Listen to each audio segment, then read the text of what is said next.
Vous connaissez bien l'histoire. 6 jours de création, un de repos, et tout était parfait. Mais que diriez-vous si je vous disais que ce n'est peut-être pas la fin de l'histoire? Des écrits anciens et peu connus parlent d'un 8e jour, un temps oublié, peut-être volontairement passé sous silence. Pourquoi ces textes ne figurent-ils pas dans la Bible commune? Que révèle-t-il que tant d'autorités religieuses ont choisi d'ignorer? Vous êtes sur le point de pénétrer l'un des mystères les plus enfouis de la tradition biblique. Une énigme préservée dans des fragments, des liturgies oubliées et des calendriers alternatifs. Restez jusqu'à la fin. Ce que vous allez entendre pourrait changer à jamais votre compréhension de la création. Et si cette vérité était cachée sous vos yeux, avant de plonger dans ce profond mystère, laissez un j'aime, abonnez-vous à la chaîne et activez la cloche pour ne rien manquer de ce genre de révélation. Et commentez ci-dessous, avez-vous déjà entendu parler du 8e jour de la création? Ou est-ce tout nouveau pour vous? Votre avis est très important et peut aussi éveiller les autres. Le nombre 7 revêt une importance sacrée dans la Bible. C'est le nombre de l'achèvement, de l'ordre, d'un cycle clos. Mais qu'en est-il du 8? Dans plusieurs traditions juives et chrétiennes anciennes, le 8e jour apparaît comme un symbole de transcendance, quelque chose qui transcende le monde naturel. Au lieu d'une clôture, il représente un nouveau départ, une nouvelle ère. Le plus curieux est que, malgré son importance symbolique dans plusieurs rites anciens, on en entend rarement parler en chair, dans les séminaires ou à l'école du dimanche. Pourquoi? Qu'y a-t-il de particulier dans ce 8e jour que beaucoup ont préféré taire? Certains érudits évoquent le Livre des Jubilés, un ouvrage apocryphe très respecté par certains groupes juifs de l'Antiquité. La création y est décrite selon davantage de strates et de cycles que dans la Genèse traditionnelle. Le 8e jour est mentionné symboliquement, non pas comme la continuation des jours précédents, mais comme le début d'un nouveau temps. On retrouve également des traces de cette idée dans d'anciens commentaires rabbiniques et même dans des hymnes liturgiques chrétiens du IIe siècle. Le 8e jour est-il un temps réservé aux initiés? Une dimension spirituelle que peu sont prêts à comprendre? En vérité, au fil des siècles, le 8e jour a été traité comme un secret, pas nécessairement interdit, mais voilé. Présent dans les symboles, les rites et les structures, il est rarement expliqué. La circoncision le 8e jour, le 8e jour des fêtes juives, le baptême le dimanche, tout semble indiquer un temps au-delà du naturel. Et cela soulève une grande question. Dieu a-t-il vraiment achevé sa création le 7e jour? Ou a-t-il simplement mis fin à la phase visible et laissé quelque chose de caché, attendant le moment opportun pour être révélé? En revenant à l'hébreu original de la Genèse, nous découvrons une chose curieuse. Le texte dit que Dieu a achevé son œuvre le 7e jour, mais le mot utilisé, Shabbat, ne signifie pas simplement repos. Il peut aussi impliquer une interruption, une pause intentionnelle. Cela a suscité des siècles de débats parmi les rabbins. La création était-elle véritablement achevée ou Dieu a-t-il simplement interrompu un processus toujours en cours? Cette ambiguïté linguistique laisse place à l'idée que quelque chose continuait, quelque chose qui ne cadrait peut-être pas avec les 7 jours et qui ne pouvait être compris que par ceux qui avaient accès au 8e. Cette théorie trouve écho dans plusieurs sources apocryphes. Les textes gnostiques découverts à Nag Hammadi, par exemple, font mention d'un temps caché réservé à la pleine révélation de la lumière divine. Un cycle au-delà de la création matérielle où les limites du corps et de la matière sont surmontées. Pour les gnostiques, le 8e jour n'était pas une extension du temps ordinaire, c'était une réalité nouvelle. Il est intéressant de noter que, même s'ils étaient les considérés comme hérétiques par beaucoup, leurs idées sur ce 8e cycle ont influencé les discussions parmi les premiers chrétiens, notamment dans leur compréhension de la résurrection, de l'éternité et de la transformation. Les premiers chrétiens n'ignoraient pas non plus la puissance symbolique du 8e jour. Pour beaucoup d'entre eux, le dimanche, jour de la résurrection du Christ, était plus que le premier jour de la semaine. C'était le lendemain du 7e, le début d'une nouvelle création. Des pères comme Justin Martyr et Irénée ont décrit le 8e jour comme un symbole d'éternité, de la nouvelle humanité, du royaume à venir. Mais au fil des siècles, ce symbolisme s'est dilué, remplacé par des rituels plus institutionnalisés. ce qui était autrefois perçu comme une porte d'entrée vers le mystère est venu à être traité comme une simple répétition hebdomadaire. Dans le judaïsme, un phénomène similaire se produisit. Des fêtes comme Shemini Atzeret, le 8e jour de rassemblement, revêtaient une signification profonde, marquant un moment d'intimité avec Dieu après les 7 jours de Sukkot. C'était un moment de silence et de réserve, sans commandement spécifique, comme un temps suspendu. De nombreux rabbins voyaient ce 8e jour comme un moment d'exclusivité entre Dieu et le peuple, un cycle qui ne se répète pas, car il appartient à la dimension de l'éternité. Mais ce symbolisme fut progressivement relégué aux marges, conservé uniquement par les érudits et les mystiques. Un autre détail frappant est la façon dont certains rituels bibliques semblent faire écho au schéma du 8e jour.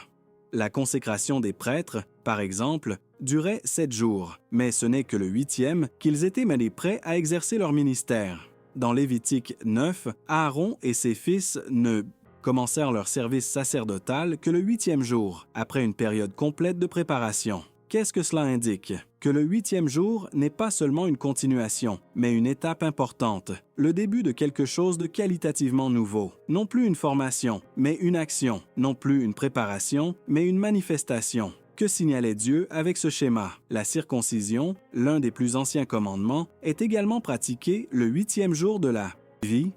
Les rabbins expliquent que ce jour représente un temps au-delà de la nature. Le corps traverse un cycle complet de 7 jours et le 8e jour, il est consacré. Le chiffre 8, dans ce contexte, symbolise ce qui transcende le naturel. Mais peu s'interrogent. Pourquoi Dieu aurait-il choisi le 8e jour comme signe d'alliance?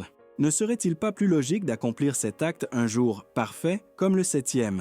Le choix du 8 semble cacher un code spirituel, quelque chose qui défie les cycles traditionnels et renvoie à une autre dimension. Ce schéma se répète dans plusieurs structures bibliques. Lorsque Salomon acheva le temple, le peuple célébra pendant 7 jours, et le 8e jour, une assemblée solennelle eut lieu, comme le rapporte 2 Chroniques 7. Ce 8e jour n'était soumis à aucun rituel prescrit, mais il était considéré comme le point culminant de la célébration. Les érudits talmudiques voyaient en ce jour l'expression d'une faveur divine directe, sans intermédiaire, sans instruction, sans loi. Qu'est-ce que cela révèle? Que le 8e jour serait l'espace où la présence de Dieu se manifesterait non par obligation, mais par intimité. Mais si le 8e jour est porteur d'un symbolisme spirituel si élevé, pourquoi a-t-il été exclu de l'enseignement commun? Pourquoi fait-il rarement l'objet de sermons ou d'études?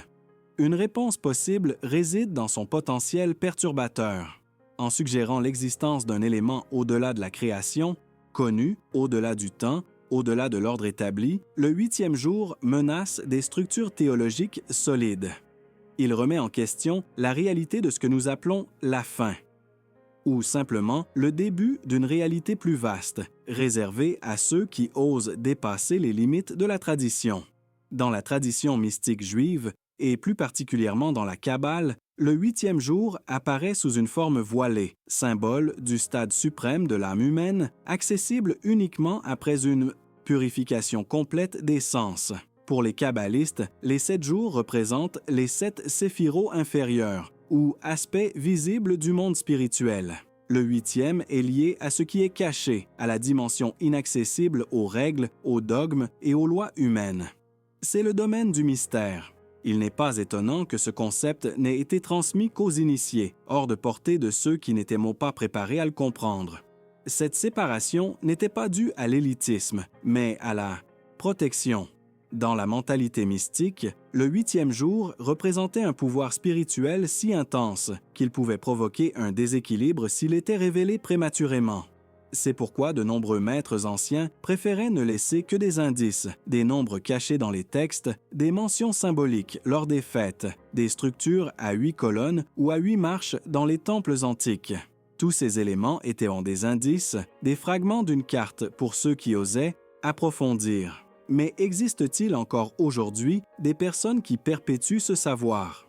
Dans certaines traditions chrétiennes orientales, cette sagesse n'a jamais été complètement effacée. Certaines liturgies byzantines font encore référence au 8e jour éternel, notamment lors des célébrations de Pâques, considérées non seulement comme la victoire sur la mort, mais aussi comme l'entrée dans le temps de la nouvelle création. Dans la théologie orthodoxe, le 8e jour est présenté comme le début du royaume de Dieu, non pas comme un espoir lointain, mais comme une réalité déjà accessible à ceux qui vivent dans la sainteté. Un temps dans le temps, un espace où le ciel et la terre se rencontrent. Pourquoi, alors, cette notion a-t-elle été pratiquement effacée en Occident? La réponse réside peut-être dans la peur de perdre le contrôle. Les religions organisées, aussi bien intentionnées soient-elles, ont besoin d'ordre, de doctrine et de prévisibilité. Le 8e jour, par sa nature transcendante, défie tout cela. Il ne peut être mesuré, réglementé ou confiné. Il représente une rupture avec le cycle fermé de la création, une invitation directe à l'esprit humain à dépasser ses propres limites et à redécouvrir son origine divine. C'est peut-être pourquoi il était plus facile de le réduire au silence, de le laisser survivre uniquement dans des symboles, des rituels cachés, dans les recoins oubliés de l'histoire. Si nous revenons à la Genèse avec ce nouveau regard, nous nous rendons compte que le texte n'affirme jamais clairement que tout a pris fin. Il affirme que Dieu s'est reposé, mais pas que la création était définitivement achevée. La tradition supposait que le cycle était complet avec le 7e jour, mais les textes ne ferment pas cette porte. Et c'est précisément dans cet intervalle qu'apparaît le 8e jour. Il ne s'agit pas d'un ajout, mais d'un déroulement. Une phase de la création qui ne se compte pas en jours ordinaires, car elle appartient à un autre type de temps, un temps éternel, un temps révélé seulement à ceux qui dépassent les limites de la chair, du calendrier et de la raison. Cette vision apparaît également dans les premiers textes chrétiens non canoniques. L'Évangile de Thomas, par exemple, souvent associé aux traditions gnostiques, parle d'un lieu de lumière, accessible à ceux qui font partie du 8e. Bien que symbolique, l'utilisation de ce nombre n'est pas fortuite. Les auteurs anciens étaient convaincus qu'il existe quelque chose au-delà du temps compté, une étape non révélée mais spirituellement accessible.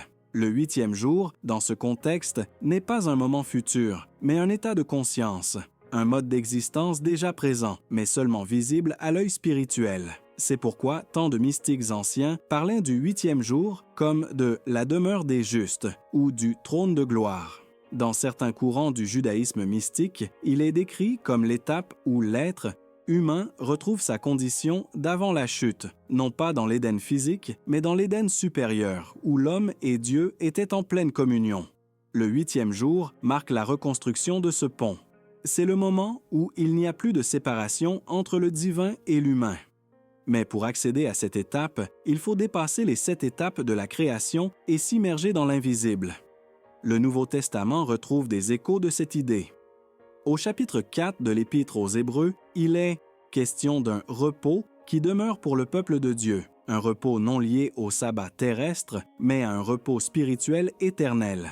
De nombreux érudits y voient une référence indirecte au 8e jour, un repos qui ne met pas fin à la création, mais l'élève. Un état qui ne se limite pas au corps, mais implique l'âme tout entière. Le 8e jour ne serait donc pas une simple théorie ou un chiffre, ce serait un appel, un rappel que l'histoire n'est pas encore terminée. Si nous revenons à la Genèse avec ce nouveau regard, nous nous rendons compte que le texte n'affirme jamais clairement que tout a pris fin.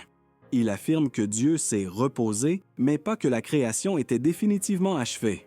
La tradition supposait que le cycle était complet avec le 7e jour, mais les textes ne ferment pas cette porte, et c'est précisément dans cet intervalle qu'apparaît le 8e jour. Il ne s'agit pas d'un ajout, mais d'un déroulement, une phase de la création qui ne se compte pas en jours ordinaires, car elle appartient à un autre type de temps, un temps éternel, un temps révélé seulement à ceux qui dépassent les limites de la chair, du calendrier et de la raison. Cette vision apparaît également dans les premiers textes chrétiens non canoniques. L'Évangile de Thomas, par exemple, souvent associé aux traditions gnostiques, parle d'un lieu de lumière, accessible à ceux qui font partie du 8e. Bien que symbolique, l'utilisation de ce nombre n'est pas fortuite.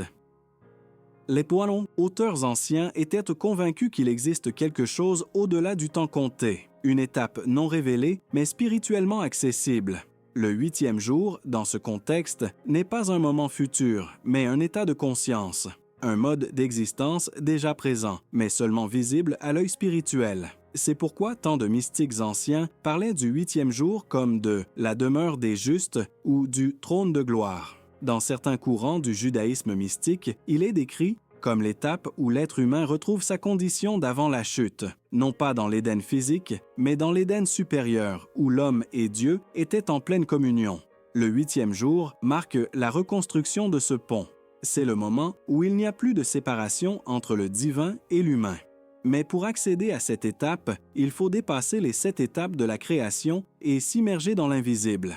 Le Nouveau Testament retrouve des échos de cette idée. Au chapitre 4 de l'Épître, aux Hébreux, il est question d'un repos qui demeure pour le peuple de Dieu, un repos non lié au sabbat terrestre, mais à un repos spirituel éternel. De nombreux érudits y voient une référence indirecte au 8e jour, un repos qui ne met pas fin à la création, mais l'élève. Un état qui ne se limite pas au corps, mais implique l'âme tout entière. Le 8e jour ne serait donc pas une simple théorie ou un chiffre, ce serait un appel.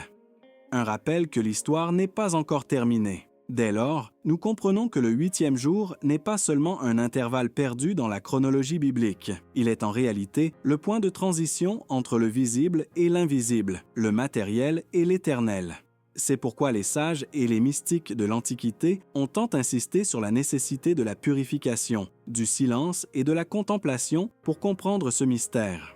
Il ne s'agit pas d'ajouter un nouveau dogme, mais d'ouvrir les yeux sur quelque chose qui a toujours été là, caché. Et cette clé de lecture transforme radicalement notre vision de la création, de la rédemption et même de l'éternité. Certaines traditions conservent encore des traces de ce savoir. Dans le christianisme éthiopien, par exemple, des textes apocryphes décrivent des jours cachés, révélés à Enoch lors de son ascension céleste. Dans ces visions, le 8e jour est décrit comme le jour de pleine lumière, celui où il n'y a plus de séparation entre le trône de Dieu et la création. Il est curieux que ces traditions, isolées pendant des siècles, aient conservé cette vision parallèle, tandis que l'Occident institutionnalisait sa lecture de la Genèse.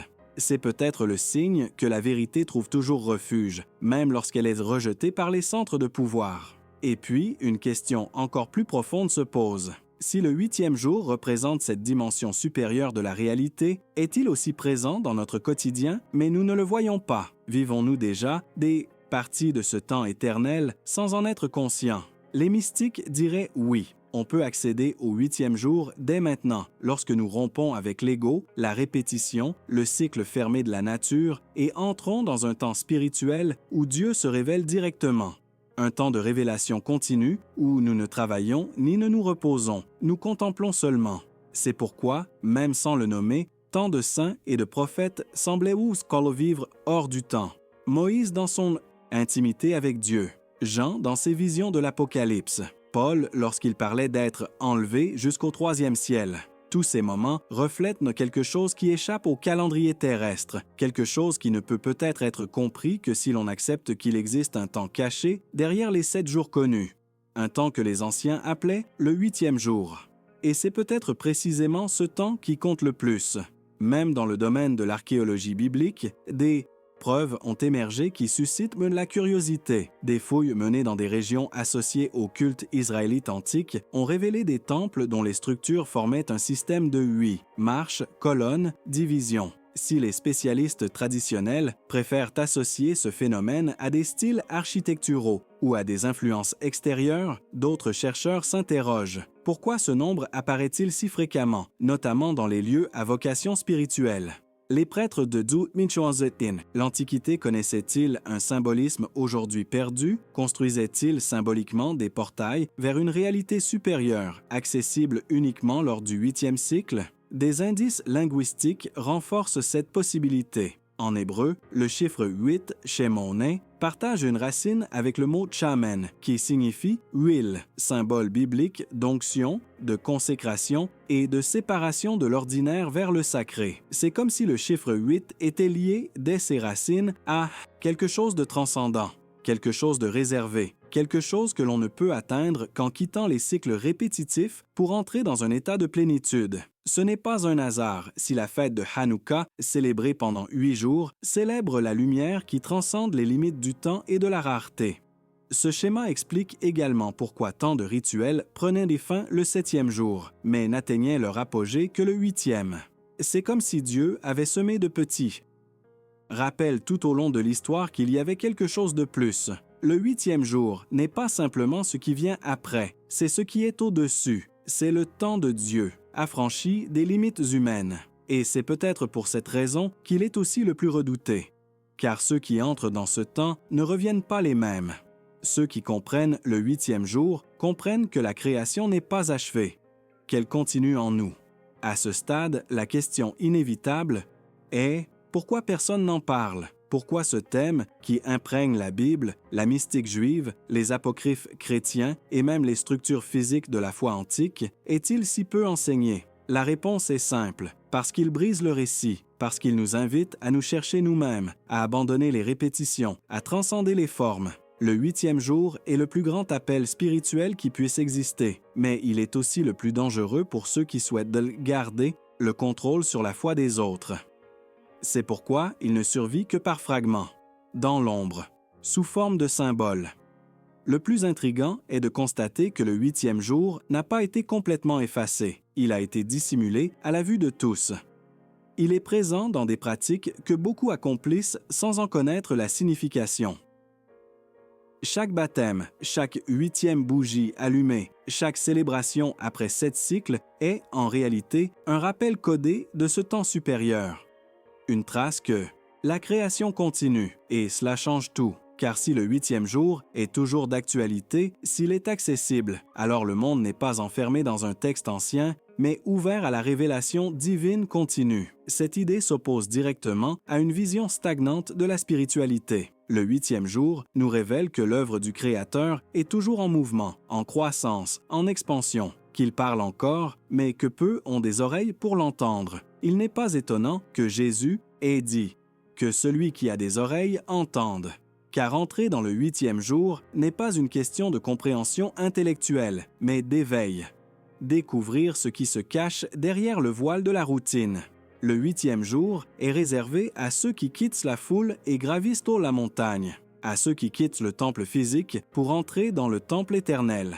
Et lorsque nous comprenons cela, nous comprenons que le 8e jour n'est pas un jour du calendrier. C'est une dimension, une fréquence, une réalité où la présence de Dieu est totale, sans médiation.